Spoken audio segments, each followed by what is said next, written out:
recently discovered that clerics are a lot like chicken nuggets. Really? Yes. How is that?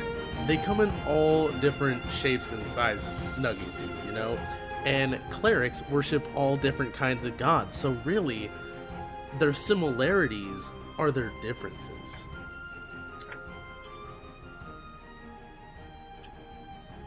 So welcome to Travelers, Tips, and Tales. I'm Jake. I'm Mike. And today, unfortunately, Ben will not be with us. It's his turn in the in the Feywild, I guess, this week. But you guys get a special just Jacob and Michael episode today. So yeah, that's little cool. little known fact that we haven't really shared with you guys ever. This was originally the way that it was going to be, and then we were like, why don't we have Ben come on as a full-time person?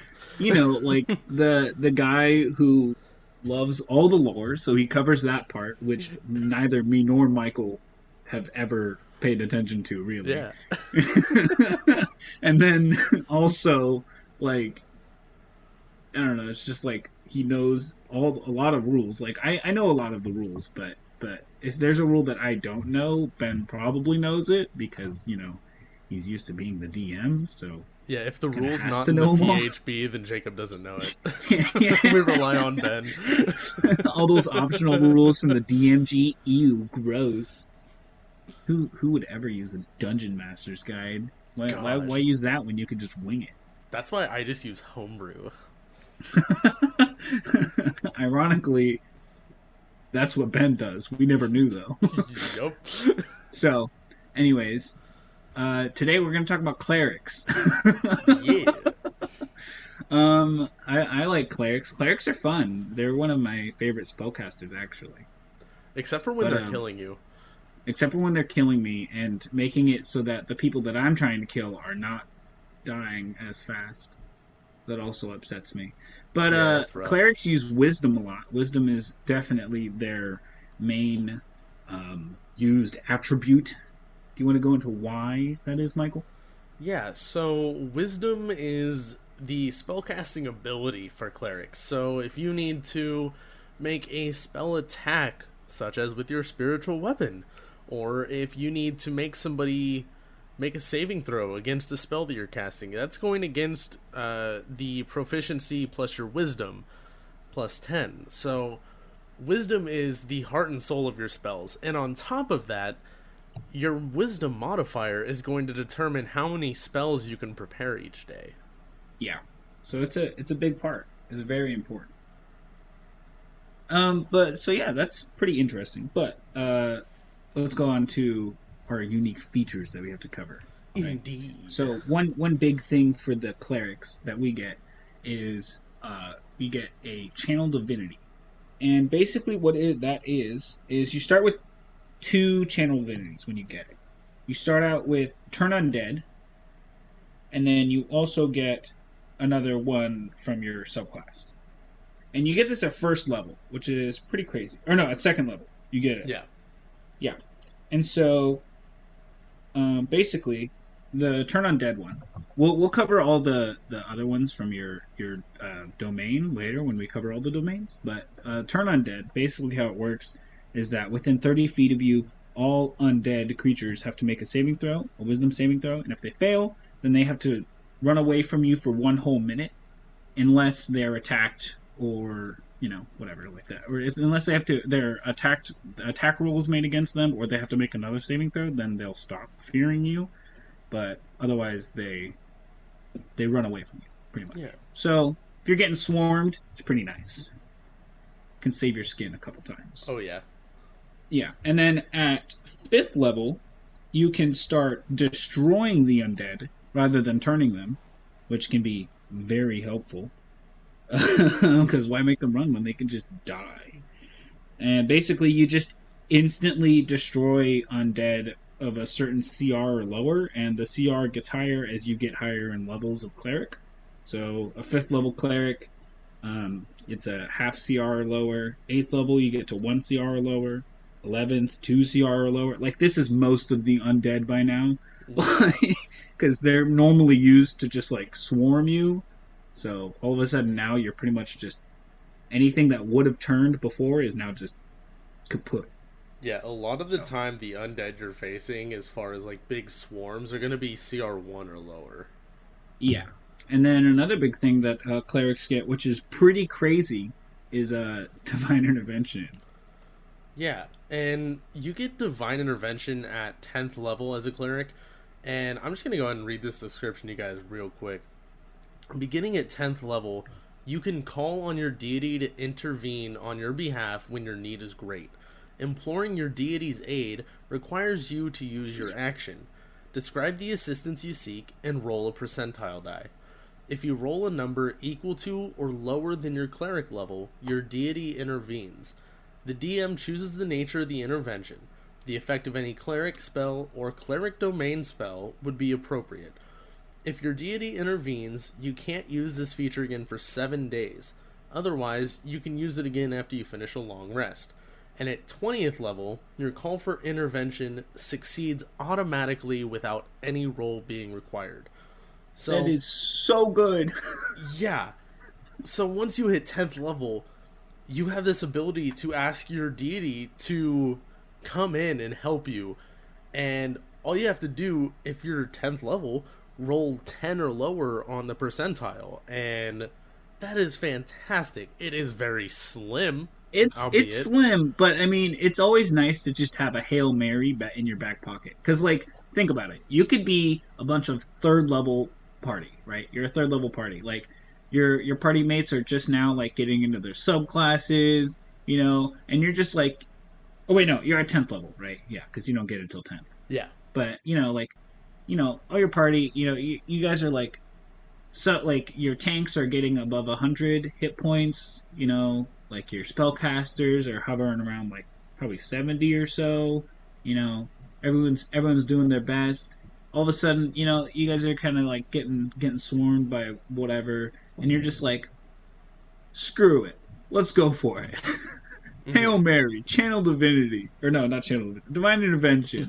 You roll below that percentile, and all of a sudden you get a free 9th level spell, just smiting whatever problem you have in front of you, you know? Oh, I'm sorry. Did somebody in your party just die and you don't know what to do? Divine intervention. You roll below the percent that you need. Maybe your god just comes in and restores your party mate to full health. Yeah. Or at no least diamonds back needed. To life. No diamonds needed, bro. Yeah. Just because you're a good boy and you subscribe to their Patreon. Yeah, divine intervention is God's Patreon. It's when your tears are finally working out for you. Well, tear always works out for you. He's a god. Alright, so anyways, another big part of clerics is your subclass. You get to choose your cleric domain, and lucky you're one of like the 2, I think, classes at all that get it at first level. It's just clerics and sorcerers, I think, right? Yes, I believe there's so. There's a couple of people that get it at second, and then everyone else third. Yeah. So you get your domain, your subclass, first level. You're a cleric, you got to be a cleric of something. So might as well start profiting at this point, right? Yeah. And just to let all of our listeners know, we're only going to really, there's a lot to touch on here because there's a lot of domains here. So we're just going to try and keep this pretty simple. We're just going to cover the domain, right? We'll say the name. And every domain gets a special extra list of spells that expand their cleric list that they get to choose from. And they actually have these prepared at all times, and they don't count against the number of spells that you can prepare each day. So, like, no matter what, you always have these spells, which is pretty helpful. Yeah. And a lot of them are from, like, other spell lists, so we'll just say what their extras channel divinities do if they have multiple, or, you know, what the one does if they just have the one, and then we'll just read off all the spells that they get to you guys, so you guys can look into the spells more so afterwards if you're more interested. Yeah, and we're only covering the subclasses from the PHB and from Xanathar's Guide to Everything. Yeah. There are a few more beyond that from other books, but because those are the two most essential books for most players to have, those are the ones that we really wanted to focus on for you guys. Also, there's 7 of them in the PHB, so it's not like you don't have much to choose from. Most people get like 3 subclasses to choose from, so yeah, clerics. We're pretty pampered over here in Clericville. But anyways, after that, we've kind of said that, not really disclaimer, but breakdown of what's about to happen here. Let's get into the first one, and we're just going in order of how they show up in the book, which is for the most part alphabetical, but then we're just sticking Xanathars on the end. Yeah, so we first don't want to put them in. The first 7 are PHB, the last 2 are Xanathars. Yeah. So the first one is Knowledge Cleric, the Knowledge Domain. And the spells that you get for being a Knowledge Cleric, you get at first level spells, you get Command and Identify. Third level spells, you get Augury? Yeah, Augury. Augury, I know how to speak. And Suggestion. At 5th level, you get Non-Detection and Speak with Dead. At 7th level, you get Arcane Eye and Confusion. That's a fun one. And at 9th level, you get Legend Lore, which is pretty crazy, and Scrying. And so those are pretty much just that you just get 2 free first levels, 2 free second levels, 2 free third levels, 4th levels, and 5th level spells that you always have in your back pocket, Yeah. to pull out. And also, Knowledge Clerics get 2 extra Channel Divinities at 2 different points in time. So when you first, at second level, when you first get Channel Divinities, you get the Channel Divinity called Knowledge of the Ages. And basically what it is as an action you can choose one skill or tool, and for 10 minutes you have proficiency with that chosen skill or tool. So it just kind of helps you out, makes you a bit of a skill monkey. You don't get too many Channel Divinities every day, so it's not like you have a whole bunch of uses for this, but in a pinch you can still maybe fumble your way through it, and also as an action oh wait, no, never mind, you can't give it to other people. Only that you would be nuts. Only you get graced with the gifts of your god. Sorry, I thought maybe you could give it to your friends, but whatever. Anyways, the second Channel Divinity you get though, and this is at 6th level. You can use your Channel Divinity, and you can, as an action, try and tap into someone else's mind. The Channel Divinity's name is Read Thoughts, that's the name of the ability. And pretty much, within 60 feet of you, you can choose one creature, and that creature must make a Wisdom saving throw. If the creature succeeds on the saving throw, you can't use this feature on them until you finish a long rest. So, if they pass, oh well, sucks to suck. You missed pretty much. But if they fail, you get to read its surface thoughts, like the foremost ones in their minds, reflecting their current emotions and what they are actively thinking about. So it's not like you get the whole rogue backstory, but just what they're thinking about right now. And also, and it lasts for 1 minute. And also, you can use your action to cast the spell Suggestion on them, and you don't have to spend a spell slot to do it. And they automatically fail the saving throw because you're already in their brain, pretty much. It's like they already took the saving throw earlier, right? So it's like if they failed, they already failed, pretty much. Mm-hmm. But yeah, it's pretty cool. I think it's cool. Yeah, you get to suggest them, and then that ends the effect. You can't keep doing it. You can't keep suggesting it. So once you cast Suggestion at them, then that's it. Nice. Yeah. Yeah. It's kind of like putting a little bit of wizard in your cleric. We put a little bit of everything in whatever class we talk about. That's just how it goes. It's my favorite way to quickly describe what a subclass is. Putting a little bit of blank in your blank. But I think it's funniest when you put the class itself into its own subclass. Well. Which is kind of how I would describe the next one. Yeah, I was going to say, funny you should mention that. Because the next domain that you can take is life. And the life domain focuses a lot on the healing aspects of a cleric. So, as Jacob pointed out, It is putting cleric in your cleric. You are just the super cleric, alright? So, let me break this down here for you. At first level, you get the spells Bless and Cure Wounds. At third level, you get Lesser Restoration and Spiritual Weapon. Now, a little flashback to, I believe it was Session 3, An Eye for Adventure. You heard about Shayna and the antics of Spiritual Weapon. Need I say more? wasn't executed too greatly at that point in time, but it's a great spell. Yeah. Fifth level, you get Beacon of Hope and Revivify. Seventh level, you get Death Ward and Guardian of Faith. And at ninth level, you get Mass Cure Wounds and Raise Dead. I think it's pretty cool because, like, for the most part, the life domain, they're all cleric spells, right? Oh yeah.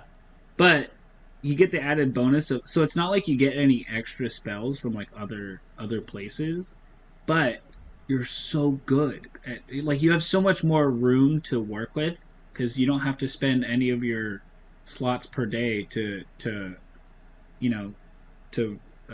take the spells, like these spells that you would normally take, like Cure Wounds, yeah. Like that doesn't have to take up a slot in your prepared spells. That's the word I was looking for, prepared. No matter what, I mean, as a cleric, I'm probably going to take spells like Cure Wounds, Spiritual Weapon, Revivify. Like those are key spells for any cleric, in my opinion, and the fact that it gives you those for free is just amazing.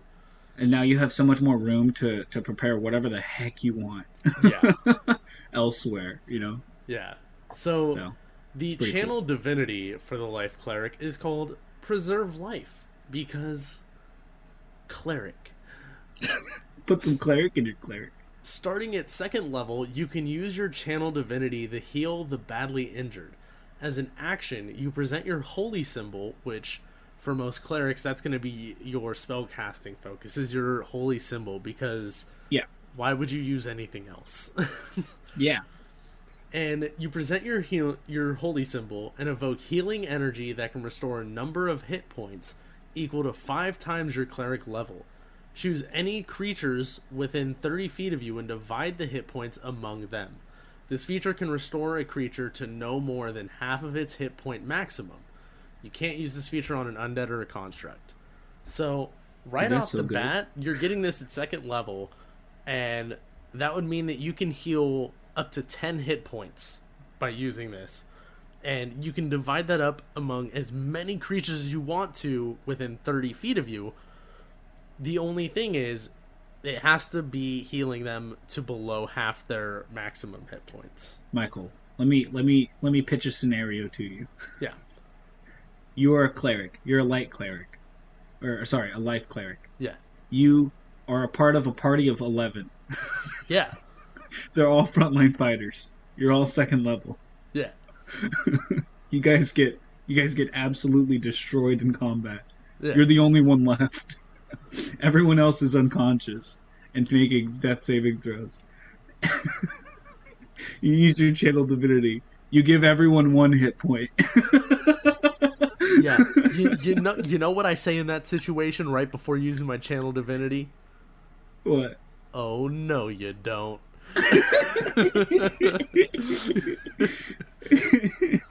It's like Danny DeVito knocking that dude off the roof with a block of wood. These mans is getting back up and they're fighting. Good job, you cleric. Yes.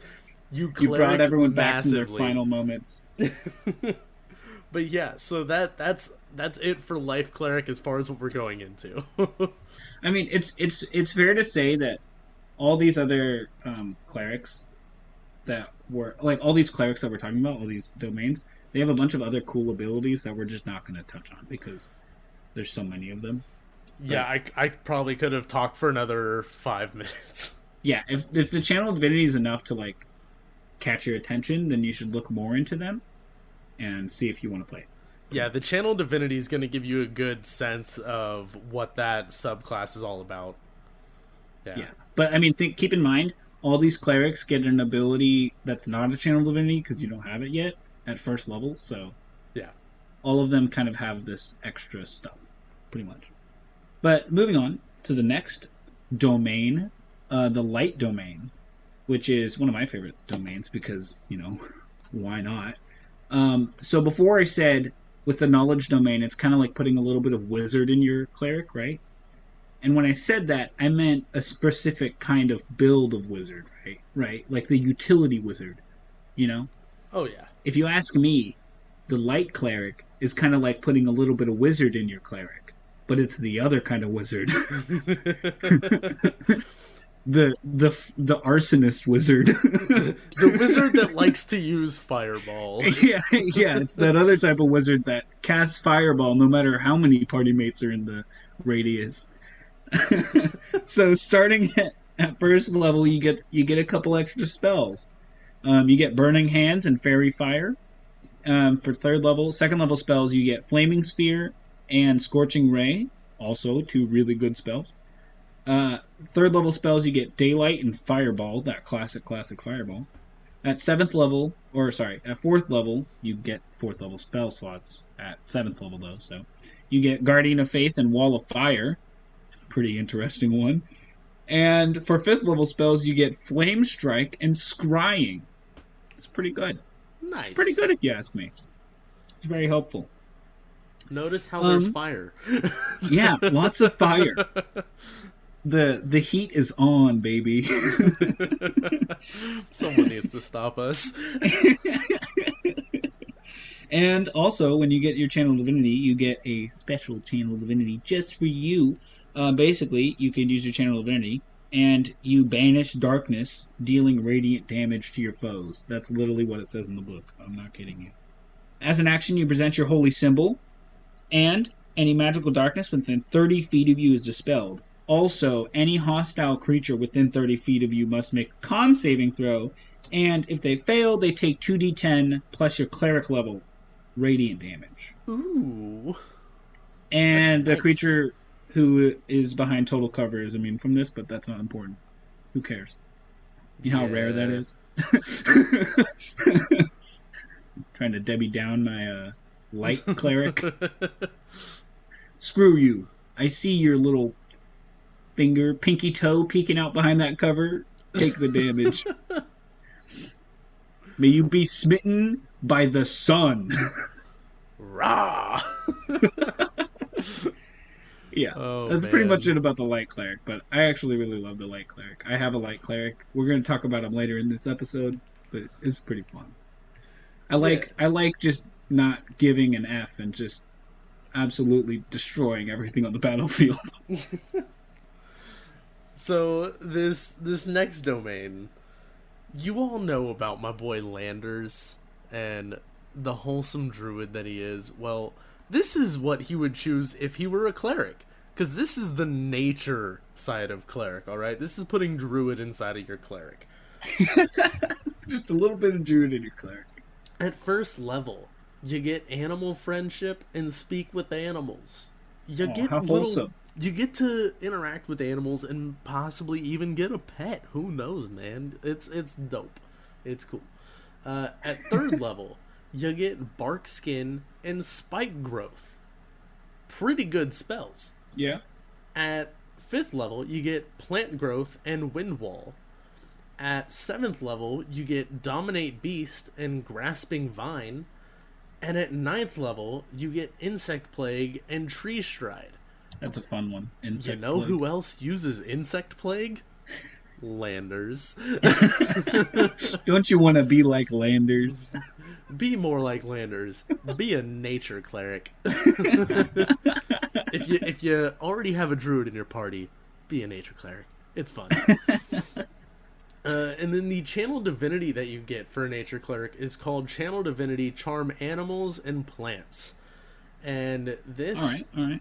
So you use an action to present your holy symbol and invoke the name of your deity. Each beast or plant creature that can see you within 30 feet must make a wisdom saving throw. If the creature fails the saving throw, it is charmed by you for 1 minute or until it takes damage. While it is charmed by you, it is friendly to you and other creatures you designate. Hey, you know that whole wall of thorn bushes that are actually creatures that try to attack you? Yeah, those Maybe you pesky use bushes. your channel divinity and then you just tell them to move. You just Moses that red sea of plant. As a cleric does. You just part those boys. And they're like, "Oh, my bad, sorry, bro. Yeah, plants. Didn't know you love that Kush as well." Oh man, but nature cleric truly is pretty great. I think I might play one at some point because now that I've played my boy Landers, I'm kind of interested in what nature cleric has to offer me. Yeah. But next is Tempest. Okay. Tempest is a weird one to try and explain as far as what you're really putting into your cleric. But I'm gonna go with Storm Sorcerer. Yeah. Putting Storm Sorcerer. Storm We're getting Sorcerer real into your specific here. Listen, I will get specific all day long. I'm trying to relate, alright? I'm not gonna lie, I don't have one planned for trickery. Gotta keep them all related. Only D&D, not real life, please. Alright. So Tempest at first level, the spells that you get are Fog, Cloud, and Thunder Wave. At Two very good level, spells. You get Gust of Wind and Shatter. At Alright, I'm still listening. Oh yeah. 5th level, you get Call Lightning and Sleet Storm. All right. It's so good, man. At all right, level, my eyes just eager. At 7th level, you get Control Water and Ice Storm. Okay. And at 9th level, once again making me happy, you get Insect Plague and Destructive Wave. Nice. Yeah.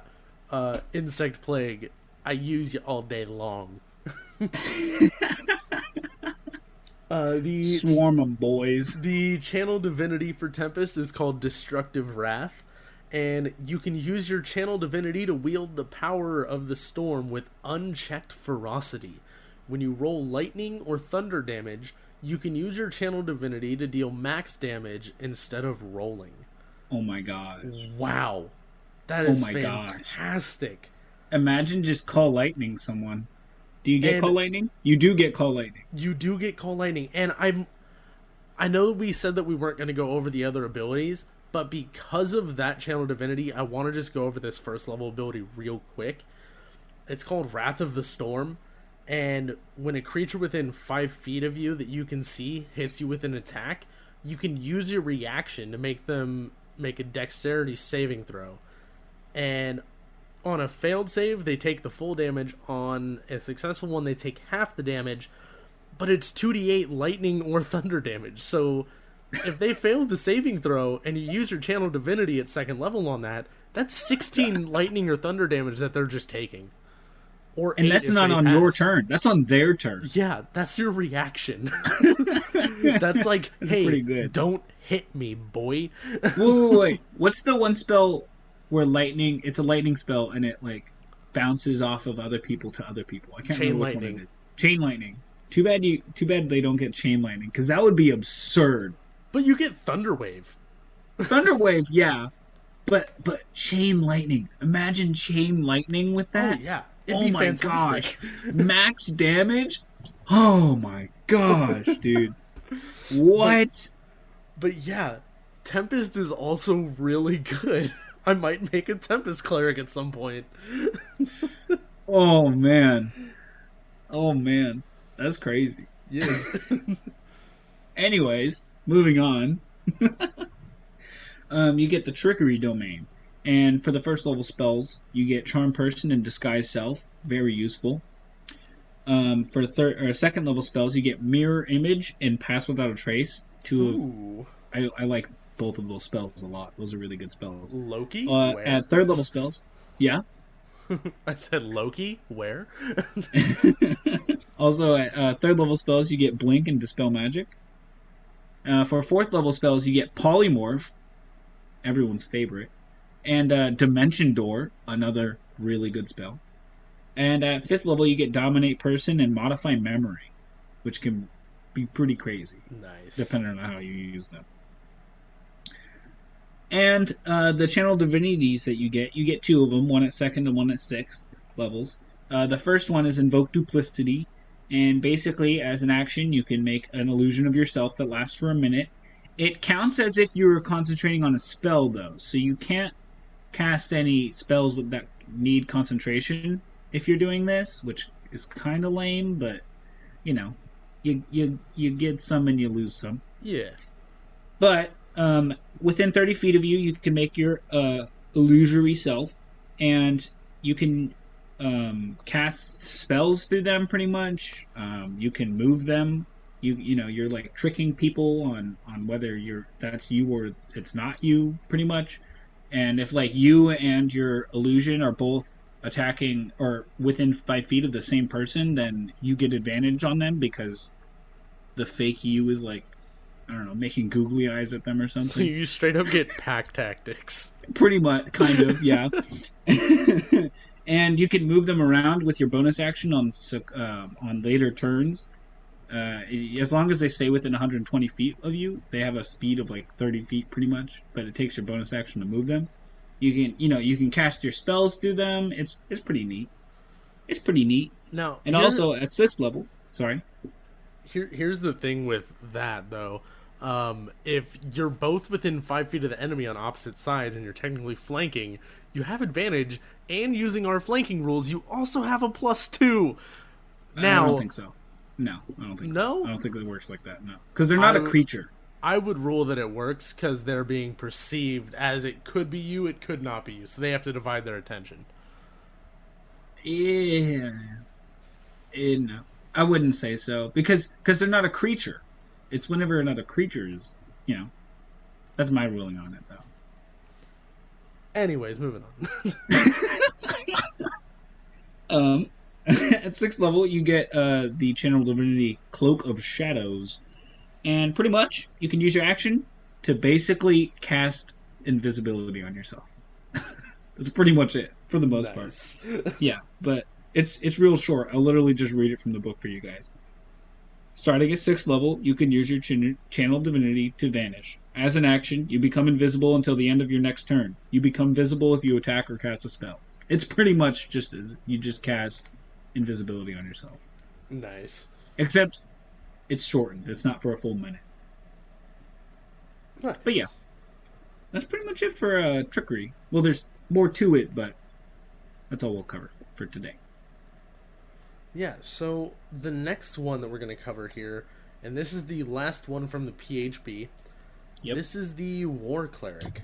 At 1st level, War Clerics get Divine Favor and Shield of Faith. At 3rd level, you get Magic Weapon and Spiritual Weapon. At 5th level, you get Crusader's Mantle and Spirit Guardians. At 7th level, you get Freedom of Movement and Stone Skin. And at 9th level, you get Flame Strike and Hold Monster. I'm a pretty good fan about all of those. Yeah. All those sound pretty good to me. Yeah, they're pretty good. That spiritual weapon giving you that extra attack every round is always fun. Yeah. And this one also has 2 Channel Divinities. They essentially do the same thing, just there's a little bit of a difference between them. So I'm going to go ahead and read you the first one here, and this is Guided Strike. Starting at 2nd level, you can use your Channel Divinity to strike with supernatural accuracy. When you make an attack roll, you can use your Channel Divinity to gain a +10 bonus to the roll. You make this choice after you see the roll, but before the DM says whether it hits or misses. So pretty much what you just said is you miss your attack, but you don't know for sure yet because your DM hasn't said so yet. But you didn't roll that great. You probably missed your attack. I'm just going to add 10 to that. Yeah. Yeah. Now I didn't miss my attack. Yay! Hopefully. That's the idea behind it. Now, the 10's other a lot. one... Oh, yeah. That's huge. A lot. That is huge. So, the other one that you get at 6th level. It is called War God's Blessing. At 6th level, when a creature within 30 feet of you makes an attack roll, you can use your reaction to grant that creature a +10 bonus to the roll using your channel divinity. You make this choice after you see the roll, but before you know whether it hits or misses. So you just gave your teammate a +10. Yeah. That's pretty great. Hey, barbarian, you hit really hard. Take this +10 because you just missed. Yeah. Yeah. Or at least I think you missed. Dude, oh my goodness, Michael. Yeah. Imagine a rogue in the corner. No one sees him. He rolls terrible. Oh no, it's drastic. Oh my goodness. Cade in the corner. He has backstab. It's the first round. He missed. No, he did not. Give him the +10. He hits. He scores. He deals like 150 damage because he's a rogue with backstab. At it's ridiculous. Level. Yeah. But yeah. Like, make that man die. War Cleric is for those who want to add... I mean, it's your choice. You're either adding Barbarian or Fighter to your Cleric. Yeah. Either way, it makes sense and it's great. You're adding both. Yeah. Just throw them in there and let them tear it all up. All right. So moving on. That's pretty good. I like war. War is good. War is a good domain. But hear me out. We're into Xanathar's guide here. This is, D&D 5e's come out. They got Wizards of the Coast got a little bit of feedback from their cleric stuff that they put out, and they respond with Forge Cleric, one of my favorite cleric domains, if you ask me. So good. The spells that you get, I love the double-sidedness of like a little bit of utility and a little bit of die juice. Let's call it that. First level spells, you get Identify and Searing Smite. A cleric smiting. Yeah, let's go. I'm all for that. Second level spells, you get Heat Metal and Magic Weapon. At third level spells, you get Protection from Energy and Elemental Weapon. At fourth level spells, you get Wall of Fire, another fan favorite if you ask me, and Fabricate. And then also for fifth level spells, you get Creation and Animate Objects. Pretty neat. Oh yeah. And earlier Michael broke the rule. He talked about one thing that wasn't the channel divinity. I'm gonna break it here because I love this ability so much. Starting at first level ability here, boys and girls. I'm just gonna read it out to you guys. Blessing of the Forge. At first level, you gain the ability to imbue magic into a weapon or armor. At the end of the long rest, you can touch one non-magical object that is a suit of armor or a simple or martial weapon. Until the end of your next long rest, so all day. Literally all day. It's not like you have to try and time it out so it's like only 8 hours, so you want to use it during your 8 most active hours of the day or anything like that. This is just like a part of your morning routine nowadays, Until the end of your next long rest or until you die. So if you do go unconscious, you lose it, but a Forge Cleric going unconscious? Pfft, okay, what? Sure thing, bro. The object becomes a magic item. Screw you, all the things that are resistant to non-magical bludgeoning, slashing, and piercing damage. That's what I say to you, if this is on your weapon, of course. Granting a +1 bonus to AC if it's armor, or a +1 bonus to attack and damage rolls if it's a weapon. So good! And then once you use this feature, you can't use it again until you finish the long rest. So it's just like once a day, the morning, you just make your thing a little bit better, and boom! Everyone's happy. Yeah, you just got a +1 weapon. Yeah, or a +1 armor if you want to go tank mode, This is so good if you ask me. This is amazing. Oh my gosh, I love it so much. But anyways, let's move on to the channel divinity. It's called, you only get one of them, and it's at second level. It's called Artisan's Blessing. You conduct an hour-long ritual that casts a non-magical item, or that crafts, sorry, not casts, a non-magical item that must include some metal. So, like a simpler martial weapon, a suit of armor, 10 pieces of ammo, a set of tools, or any other type of metal object. Talk to your DM to make sure that he's cool with it first, of course. The creation is completed at the end of the hour, coalescing in an unoccupied space of your choice on a surface within 5 feet of you. The thing you can create can be something that is worth no more than 100 gold pieces, so you can't make some like fancy bowl or something. Yeah. As part of this ritual, you must lay out metal, which it can include coins, with a value equal to the creation. So you're not just making this out of thin air, you're actually making this with things. The metal irretrievably, I know how to speak, coalesces and transforms into the creation at the ritual's end, magically forming even non-metal parts of the creation. The ritual can create duplicate of a non-magical item that contains metal, such as a key, if you possess the original during the ritual. Dude. Nice. You've got one master key. You somehow find it for the dungeon. 100 gold worth of metal. You know how many keys that can make? Hey, that is now the most useless dungeon ever. Just imagine that you found the skeleton key. Yeah. Unlocks all doors. And now you can just make copies for all your friends. Pretty much. I like that idea. That's fun. But you can also make stuff that isn't keys. Say you, for some reason, you lost your sword. Oh no. You make yourself a new one. And then you give it +1. And then you give it +1. There you go. Attaboy. Now get out there. And that's using your noggin. Get out there and end some lives in the name of your god.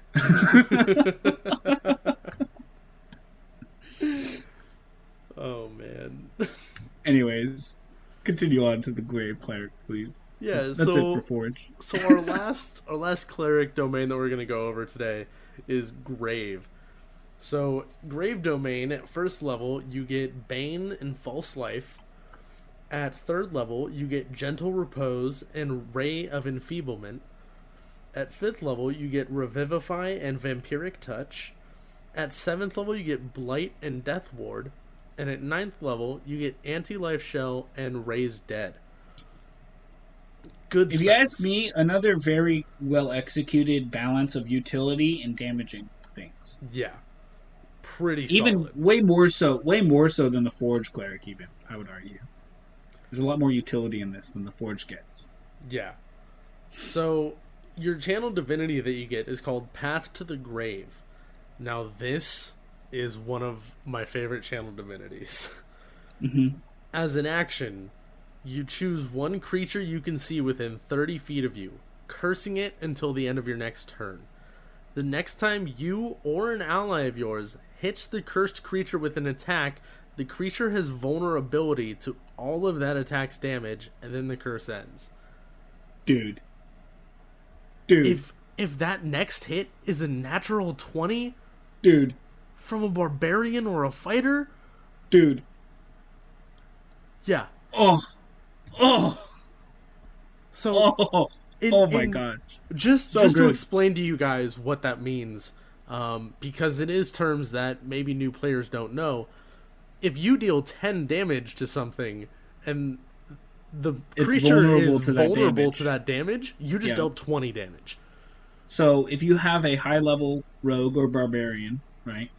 Rogues can deal, at 20th level, just a basic rogue, can deal 11d6 from, a short bow. Yeah.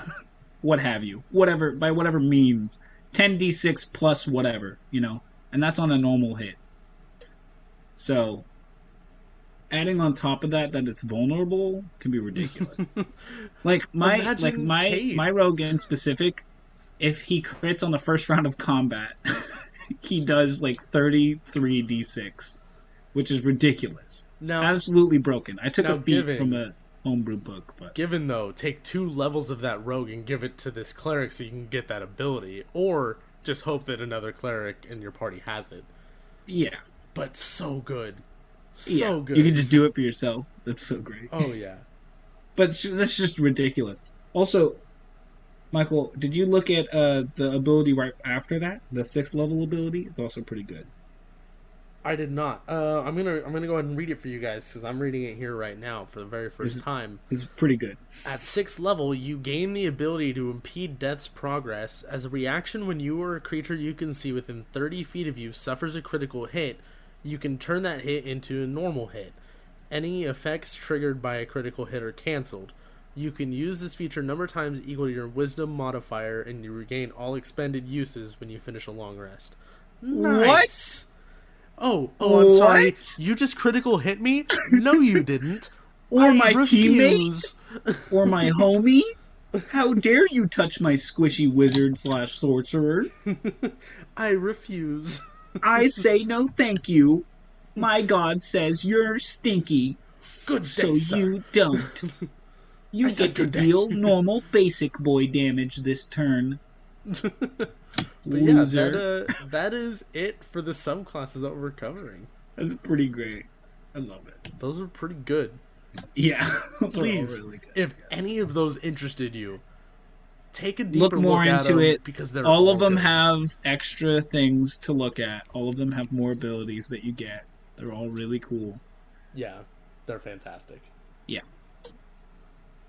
Now moving on to what will probably be a much shorter section of the video. Very short.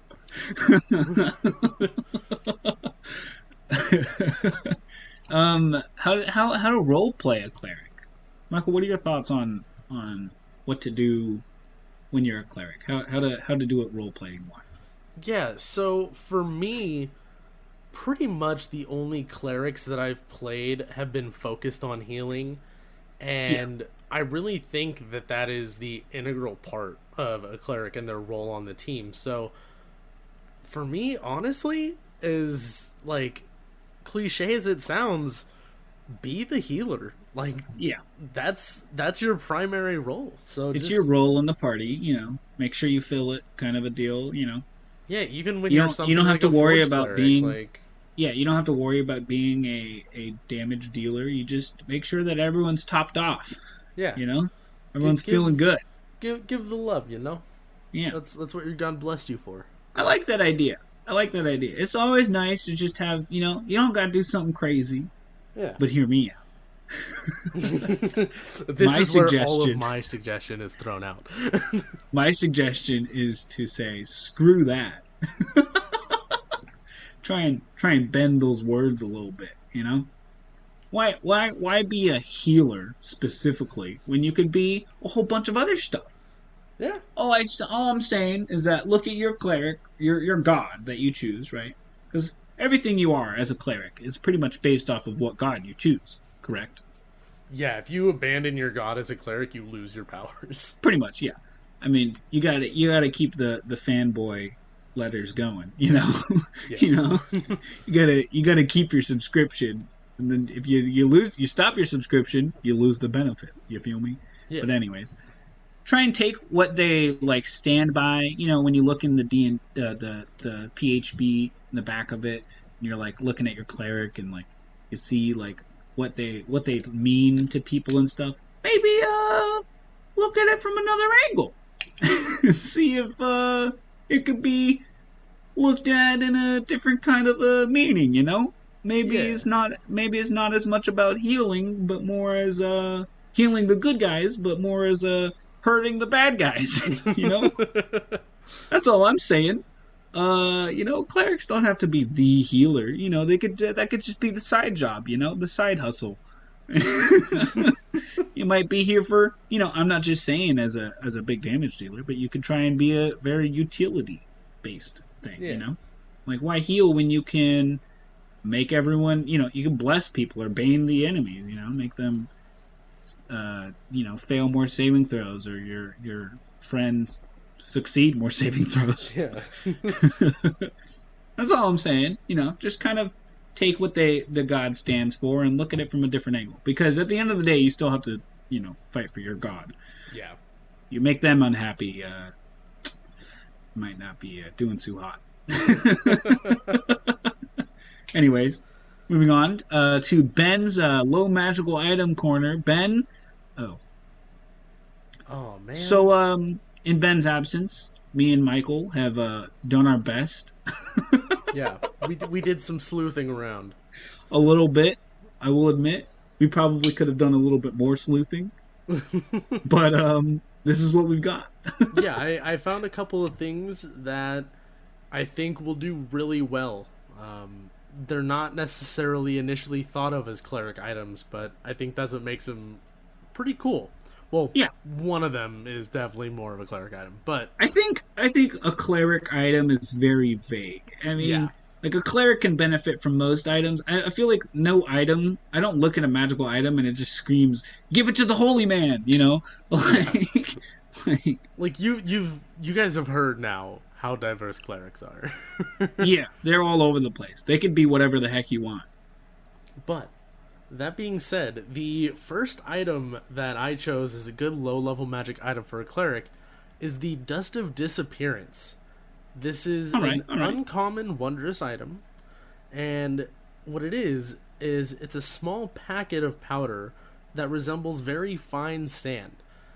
There's only enough of it for one use, but when you use it, you use an action to throw the dust into the air. You and each creature and object within 10 feet of you become invisible for 2d4 minutes. The duration is the same for all subjects, and the dust is consumed when its magic takes effect. If a creature affected by the dust attacks or casts a spell, the invisibility ends for that creature. The reason that I chose this item is, say one of your party members is unconscious, but everybody else is still in the front fighting off the enemies. You can run over to your teammate and throw up that Dust of Disappearance, and honestly, you guys can hide while you give your teammate some healing potions, or if you don't have any healing potions, it at least buys you the time to be able to cast a healing spell on them and get them back up into fighting shape without them being seen. Sometimes very needed time. Yeah. Sometimes one round can be the be-all, end-all. Yeah. But that being said, my next item that I chose, and I'm going to butcher this name because it is spelled so weirdly, Kiatom's Ointment. I think that was really well. That was really good. I couldn't say what you just said even if I tried. It is another uncommon, wondrous item, and it is a glass jar 3 inches in diameter containing 1d4 plus 1 doses of a thick mixture that smells faintly of aloe. The jar and its contents weigh about half a pound, and as an action, 1 dose of the ointment can be swallowed or applied to the skin. The creature that receives it regains 2d8 plus 2 hit points, ceases to be poisoned, and is cured of any disease afflicting it. Use really this good. In combination with the Dust of Disappearance, and now you healed your party member without having to cast a spell and without having to use any healing potions. I just think it's really funny because it's like you sprinkle some dust on a boy and then he disappears. Yeah. And all of a sudden you're just rubbing some ointment. Yeah. Or you mix a little bit of ointment into their water and you have them drink it. Whatever. Yeah, but I just think it's really funny to just be like, you have mastered medicine, my friend. Cleric. How to play cleric. Plus, they're cured of any poisons or diseases they're affected by at the same time. That is pretty great. Anyways, I've got an item.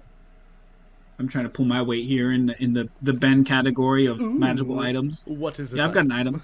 It's an uncommon, wondrous item. It's called the Balance of Harmony. And I'm just going to read this out of... This is from a separate book. It's the Tales from the Yawning Portal, I believe, right? Yes. That's what it's called? I just remembered that from my brain. I didn't even have that written down somewhere. I'm getting better, guys. Wow. I've known you for 17 years. What's going on? I'm a changed man. Anyways, I'm just going to read this from my phone because I can't remember all of this. So, this scale bears celestial symbols from one pan and fiendish symbols on the other. You can use the scale to cast Detect Good and Evil and Good as a ritual. Doing so requires you to place the scale on a solid surface, then sprinkle the pans with holy water or place a transparent gem worth 100 gold pieces in each pan. The scale remains motionless if it detects nothing. Tips to one side or the other for good, concentrated or consecrated or desecrated evil, and fluctuates slightly if it detects a creature appropriate to the spell, but neither good nor evil. By touching the scales after causing the ritual, you instantly learn any information the spell can normally convey, and then the effect ends. So there's no limit on how often you can do this. You're casting it as a ritual, so it doesn't cost a spell slot or anything. It does, if you're using transparent gems, then it uses 100 gold pieces in each pan each time, so that kind of sucks. But you could also use holy water, and it just says sprinkle holy water. It doesn't say, dump the whole thing. So you can talk to your DM about how many sprinkles, quote unquote, you have in each, flask of holy water or whatever, which you can, buy, in places in D&D towns and whatnot. It's not like a hard thing to get, So you could just have a whole bunch of holy water.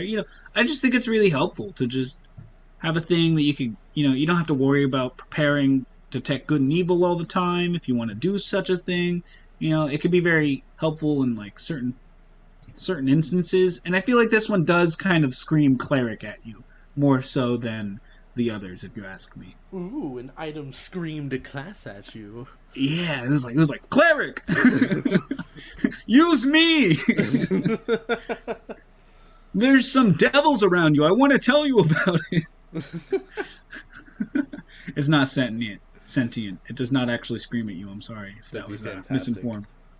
But anyways, that's it for our magical items. But now I want to talk about my boy Aramil.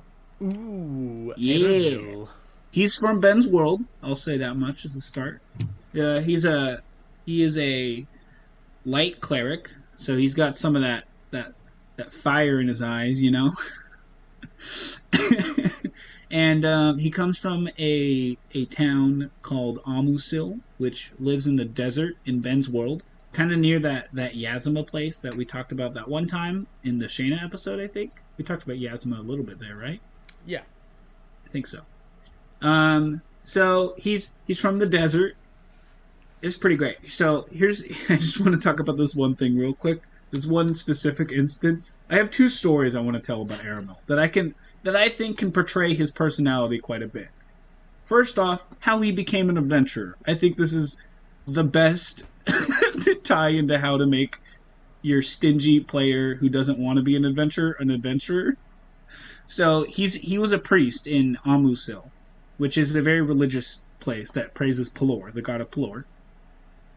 And so, he's learning how to, worship Pelor and whatnot. And this group of party mates, this group of adventurers comes and visits the town.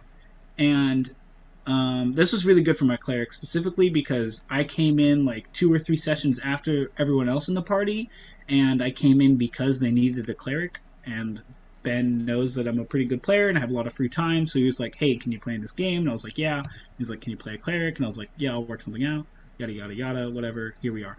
I made this character in like an hour, I think.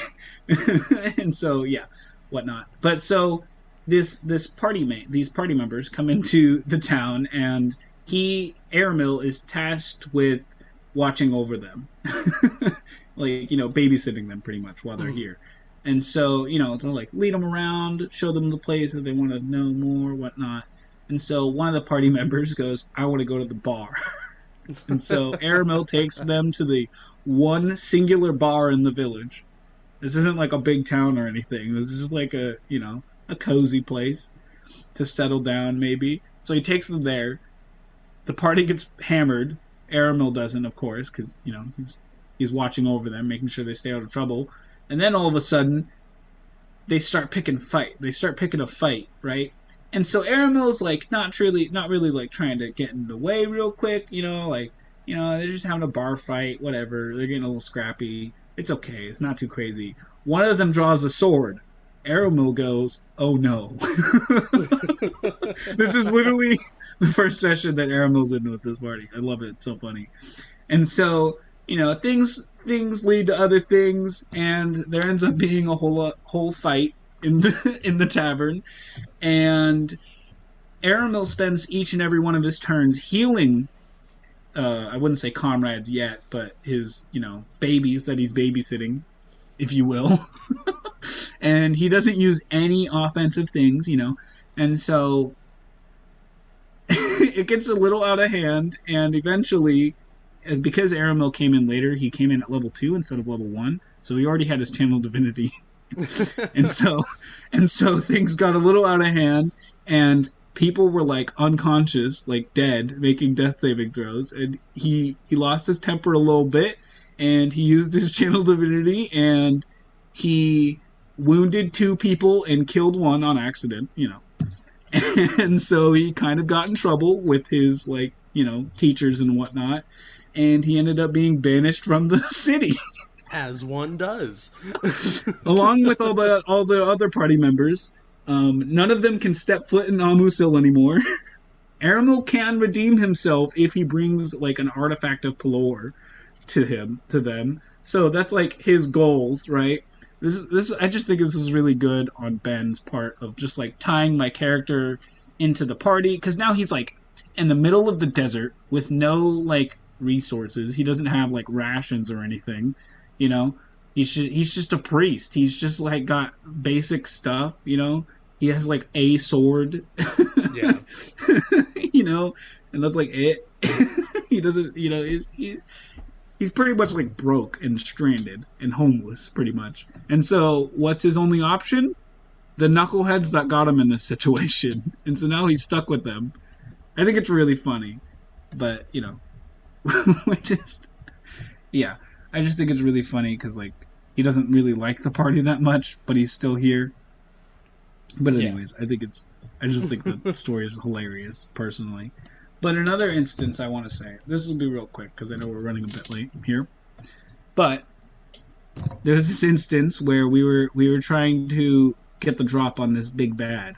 It was a dragon, and there was a bunch of kobolds, and we were stealthy enough. He didn't know that we were coming yet. And so we all prepped our actions to do a thing, right? And we all, all of our things shoot off, and we're all targeting the big guy. and so we all pop off, and we're I think Aramil does Scorching Ray, which does a whole bunch of damage for a low-level character. And we have a rogue, so they hit with their sneak attack, and then we have a wizard who did something else, and something else, I'm not sure. But we all popped off a little bit for our first surprise round, and then the next one in the initiative somehow was Aramil, was a negative to dexterity, but he somehow got first. And so he just ran into the center of this somewhat small room and used his channel divinity yet again, killing all of the kobolds but one because it was out of range. Literally, if they passed or failed, they died. It didn't matter because they didn't have much hit points. And so it was just this big move play of Aramil, who just ran into the center. And the way I like to think of it, he just screams out for a second. He's just ah! And then he just bursts with light, like a little tiny atom bomb. Just and then everything in the room died. And then the big boss guy was really low from it. It was really funny, though. I thought it was a real great instance of just AoE, where he's just panic. Yeah, I thought it was funny. But anyways, that's a little bit about Aramil. He's kind of this not amazing cleric wise, he doesn't prioritize healing as much. Half of the party doesn't even really like his god. And he just constantly reflects the sunlight into their eyes. I just think it's really funny. His party dynamic is very interesting and unlike most clerics. Nice. But yeah, that's just a bit about Aramil. I love him. He's funny. He's kind of a jerk. He's kind of a little bit of a preppy a-hole. Yeah. But anyways. Yeah. That's pretty much it for the episode. If we want to go into our usual ending things here. What do you say, Michael? Yeah, of course. So as far as social media goes, you guys can go to our Instagram, where we are definitely most active. That's going to be Instagram account at travelerstipsandtales. You can go to our Twitter at @tipstales, our Tumblr, Travelers Tips and Tales, our Facebook, Travelers Tips and Tales, or you can email us at travelerstipsandtales@gmail.com.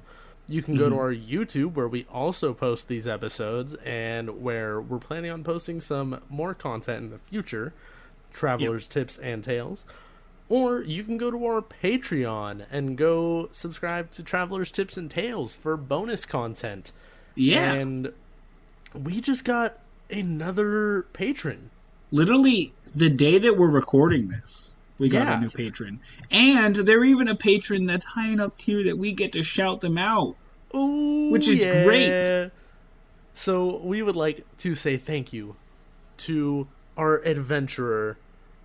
I believe it's an adventurer, right? It's. I think it's level playable character. So they're a PC. I'm sorry, I forget what the levels are at the moment. But point is, you are great. Thank you, Russ. Russ is one of our buddies over at our local game store. Yeah, if you don't know Russ, he actually works at one of our favorite places called Forgotten Path Games. Yeah. He's a real homie. He, I think he was the one who actually reached out and hooked us up with, what's it called? Atmar's Cartography. He was. Yeah, the little one-shot that I ran. It was really fun, The Forest of the Dead. He's a really cool guy, you know. So is Forgotten Path Games. It's great to go and support your local game stores, because they're kind of in need right now, you know? Yeah, they could definitely use... They could use some more business. For all I know, pretty much all game stores are pretty much like self-owned. You know, there's not really a big like corporation that oversees that or anything. So it's always nice to go out and support your game stores, because they're a really cool place to be able to reach out for people who are new to the games, to, you know, multiple types of games. There's a whole bunch of stuff. There's a whole world of awesome games out there that you guys might not know about, and they definitely do, and I'm sure they'd love to teach you about it. Oh yeah, it's definitely great being able to go and talk to those guys, and even just talk to them, just messing around, you know. We went in, me and Jacob, I think 2 weeks ago, and one of the guys over there at Forgotten Path, they sat there talking with us about our podcast for a little bit. So it's cool to kind of engage with people about it. I try and go there like about at least once a week. But yeah, it's always nice to go visit, you know, buy a set of dice or whatever you need. It's just nice. Yeah, but that being said, that is now 2 people who have subscribed to our Patreon since I mentioned the first 3 to do it will have a chance to be on the podcast with us. Yep. There's only 1 spot remaining, so if you are interested in coming on and talking with us about things, or possibly doing a one-shot, we'll get the details figured out. But please, go to our Patreon. All it takes is $1. Seriously, you get access to our Discord. You'll get to meet more people in our community. So we want to help things grow a little bit. So we'd love to have you guys. And also, we like talking to you guys. We like it when you guys reach out. Yeah, and if you guys like the content that we bring, then any support that we can get is helpful, because, you know, it takes time and a lot of work to get this stuff done for you guys. We're going to do it regardless. We're going to keep doing it. But getting a little bit of help financially is always nice. Yeah. So, yeah. That's about all that I have to touch on. What about you, Mike? I do not have anything else. I think we hit all the bullet points. Hopefully we can go get Ben out of the Feywild sometime soon. Or the Shadowfell. Wherever I had to find out where he is first. You know, time moves different in the Feywild. For him, he's been gone for, like, days. I hope he hasn't starved. We gotta go get him. Alright, bye guys.